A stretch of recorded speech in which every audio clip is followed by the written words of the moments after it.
Now I will request Ms. Tashi Yangdula to read the statement of His Holiness in English. Hi, I just wanted to say thank you to all the non-Tibetans who are here to support us today. So this is the English statement of His Holiness the Dalai Lama on the 49th anniversary of the Tibetan National Uprising Day.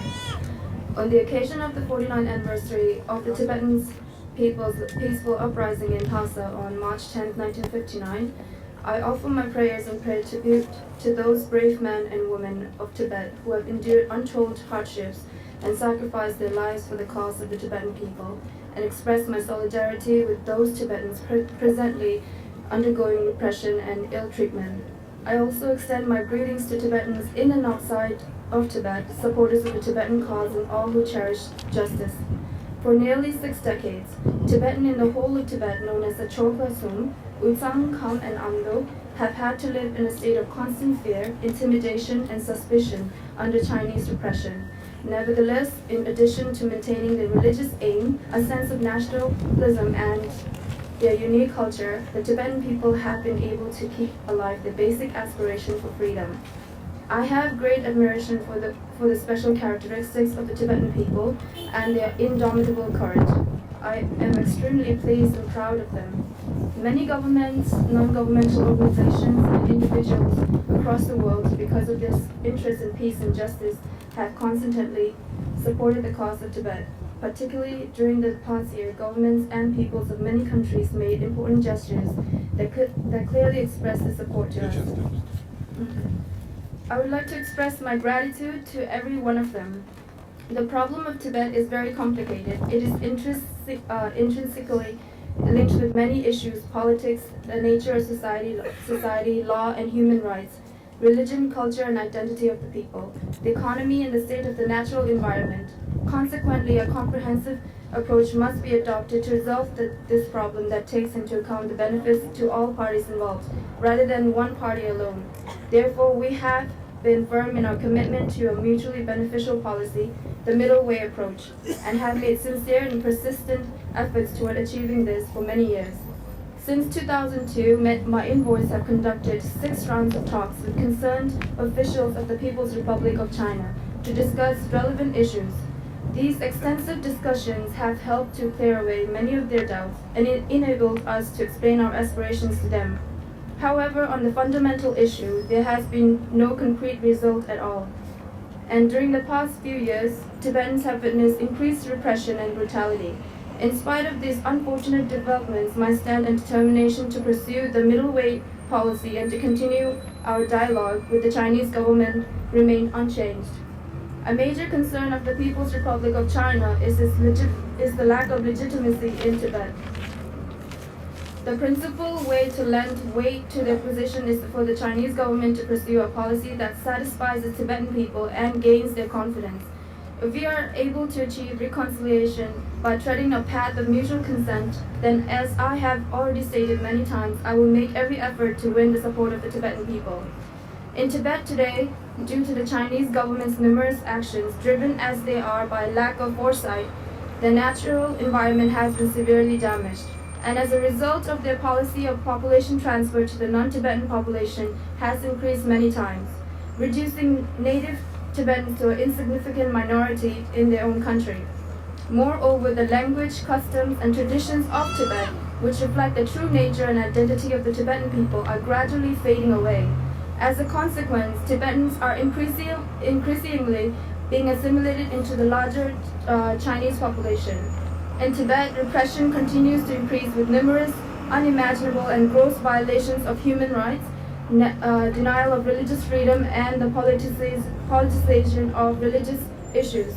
All this takes place as a result of the Chinese government's lack of respect for the Tibetan people. These are major obstacles the Chinese government deliberately puts in the way of the policy of unifying nationalities which discriminate between the Tibetan and Chinese peoples. Therefore, I urge the Chinese government to bring an immediate halt to such policies. Although the areas inhabited by the Tibetan people are referred to by such different names as autonomous region, autonomous prefectures, and autonomous counties, They are autonomous in the name only. They actually have no real autonomy. Instead, they are governed by people who are oblivious of the regional situation and driven by what Mao Zedong called Han chauvinism. As a result, this so-called autonomy has not brought the concerned nationalities any tangible benefit. Disingenuous policies that are not in tune with the reality that are causing enormous harm not only to the respective nationalities, but also to the unity and stability of the Chinese nation. It is important for the Chinese government, as advised by Deng Xiaoping, to seek truth from facts in the real sense of the term. The Chinese government severely criticizes me when I raise questions about the welfare of the Tibetan people before the international community. Until we reach a mutually beneficial solution, I have a historical and moral responsibility to continue to speak out freely on their behalf. However, it is common knowledge that I have been in semi-retirement since the political leadership of the Tibetan diaspora has been directly elected by the general Tibetan populace. China is emerging as a powerful country due to her great economic progress. This is to be welcomed, but it has also provided China an opportunity to play an important role on the global stage. The world is eagerly waiting to see how the present Chinese leadership will put into effect its vowed concepts of harmonious society and peaceful rise. For the realization of these concepts, economic progress alone will not suffice. There must be improvements in observance of the rule of law, transparency, and right to information, as well as freedom of speech. Since China is a country of many nationalities, they must all be given equality and freedom to protect their respective unique identities if the country is to remain stable. On March 6, 2008, President Hu Jintao stated, "The stability in Tibet concerns the stability of the country, and the stability in Tibet concerns the safety of the country." He added that the Chinese leadership must ensure the well-being of Tibetans, improve the work related to religions and ethnic groups, and maintain social harmony and stability. President Hu's statements conforms to reality, and we look forward to its implementation. This year, the Chinese people are proudly and eagerly awaiting the opening of the Olympics Games. I have, from the very beginning, supported the idea that China should be granted the opportunity to host the Olympic Games. Since such international sporting events, especially the Olympics, uphold the principles of freedom of speech, freedom of expression, equality, and friendship, China should prove herself a good host by providing these freedoms. Therefore, besides sending their athletes, the international community should remind the Chinese government of these issues. I have come to know that many parliaments, individuals, and non-governmental organizations around the globe are undertaking a number of activities in views of the opportunity that exists for China to make a positive change. I admire their sincerity. I would like to state emphatically that it will be very important to observe the period of following the conclusion of the Games. The Olympic Games, no doubt, will greatly impact the minds of the Chinese people. The world should therefore explore ways of investing their collective energies in producing a continuous positive change inside China, even after the Olympics have come to an end. I would like to take this opportunity to express my pride in and appreciation for the sincerity, courage, and determination of the Tibetan people inside Tibet.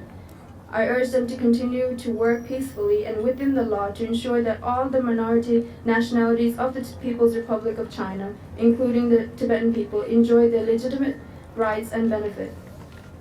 I would also like to take this opportunity to thank the government and the people of India, in particular, for their continuing and unparalleled support for Tibetan refugees and the cause of Tibet, as well as expressing my great gratitude to all the governments and the peoples for their continued concern for the Tibetan cause. With my prayers for the well-being of all sentient beings, Dalai Lama, March 10, 2008. Thank you.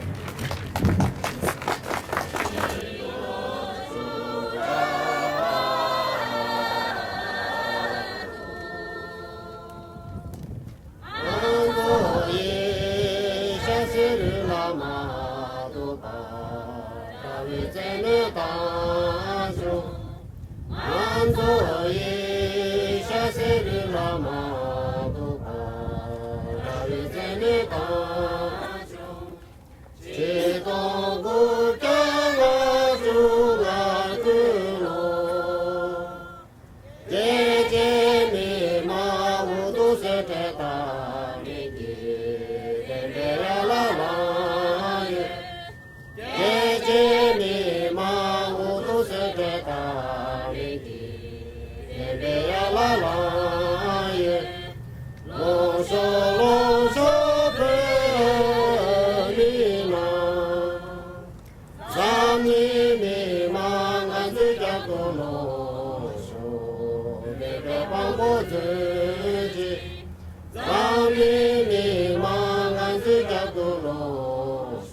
Holiness experience.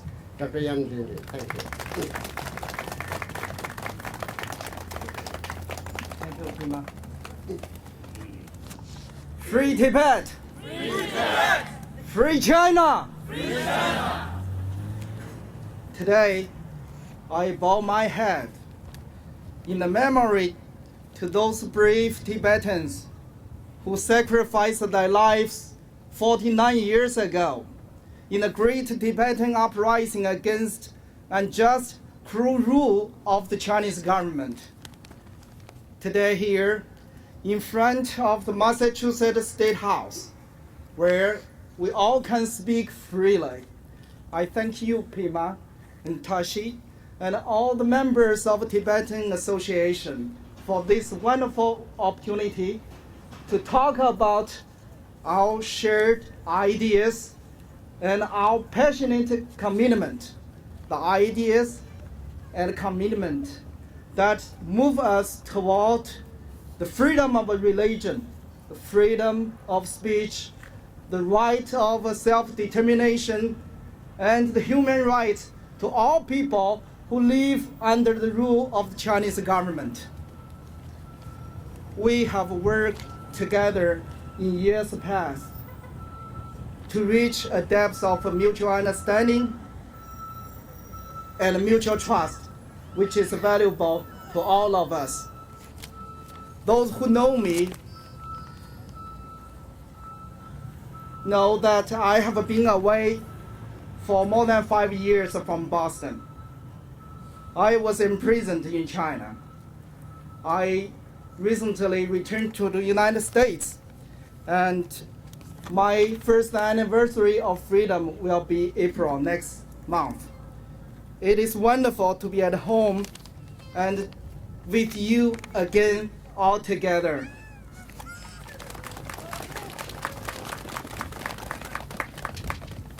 Following my release, I was able to move about in China and to meet with many activists and friends back in China. Now I know well their powerful and ongoing efforts for freedom. I have a deep and a strong commitment to assist them. They face terrible challenges and are very encouraged by our assistance. We are connected to coordinate actions for human rights from within and without China. I have recently assembled a new organization, Initiatives for China. Its mission is to empower the citizens of China by sowing the seed of hope and giving voice to their struggles for initiating a peaceful transition to a democratic China. It is my hope to position those mainland activists alongside those of us who are in United States and other parts of the free world.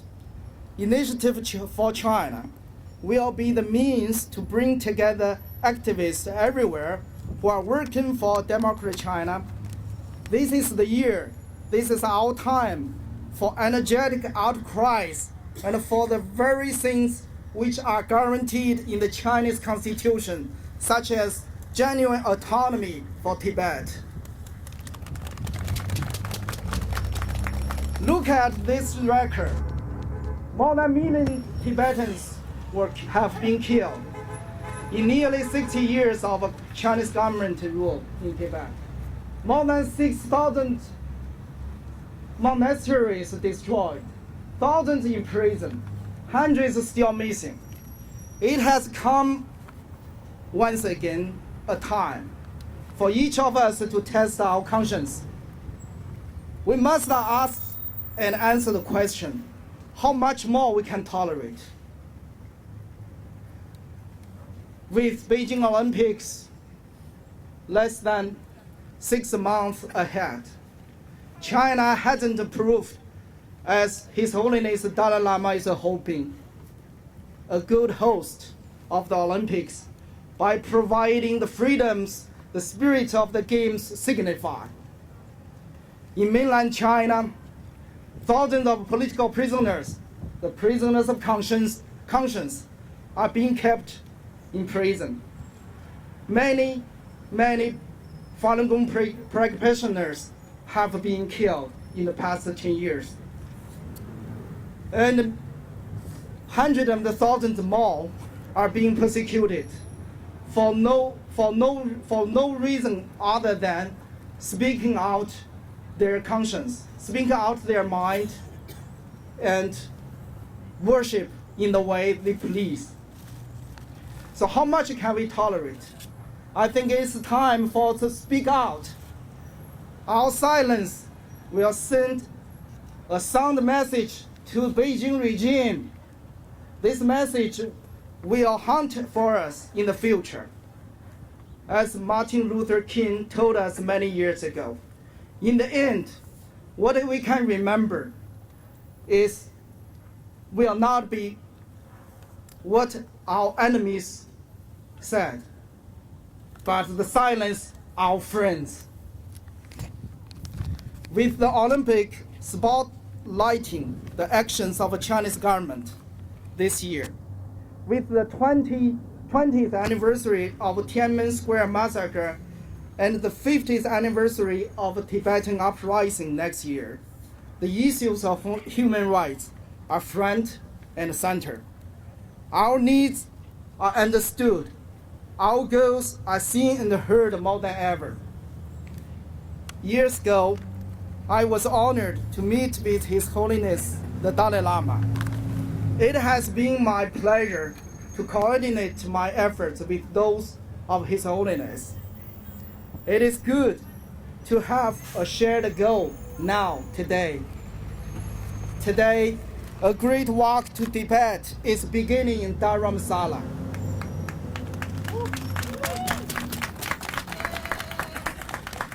It is an amazing idea. Tibetans who have been living in exile for almost 5 decades will return to their homeland in an effort to reassert their culture, identity, and ties. I sincerely commend their courage and determination and understand their longing for freedom in their homeland. Now I'm at home. Where there's freedom, it is home, my home. My desire is to demonstrate my gratitude to all the people, including my Tibetan friends, who have helped me attain my freedom. I will walk from Boston to Washington, D.C., and arrive there on June 4th, the anniversary of the Tiananmen Square massacre. This is my walk of thanksgiving and remembrance. Along the way, I can tell the story what continues to happen in China, the horror we feel at the Chinese government's continued and flagrant disregard for human rights. We ask the international community to speak out at such outrageous actions. As I walk from here to Washington, D.C., I can thank all of those who worked for my release, and we'll remember and acknowledge those who continue to suffer under the repressive and harsh Chinese government. May my Tibetan friends and I continue to walk together and work together for freedom, for a democratic China, one that will respect the rights of Tibetans and all people in an atmosphere of freedom. Thank you. Free Panchen Lama now! Free Tibetan Lama now! Make Tibet! Make Tibet! Total peace! Make Tibet! Total peace! You and no! We want justice! You and no! We want justice! You and no! We want justice! Tibet for! Tibetans! Tibet for! Tibetans! Shame on China! Shame on China! Shame on China! Shame on China! Shame on China! Shame on China! What do we want? Free Tibet! What do we want? Free Tibet! What do we want? Free Tibet! One world, one dream! One world, one dream! Free Tibet! Free Tibet! One world, one dream! Free Tibet! Free Tibet! Rise up, speak up! Rise up! Rise up! Rise up!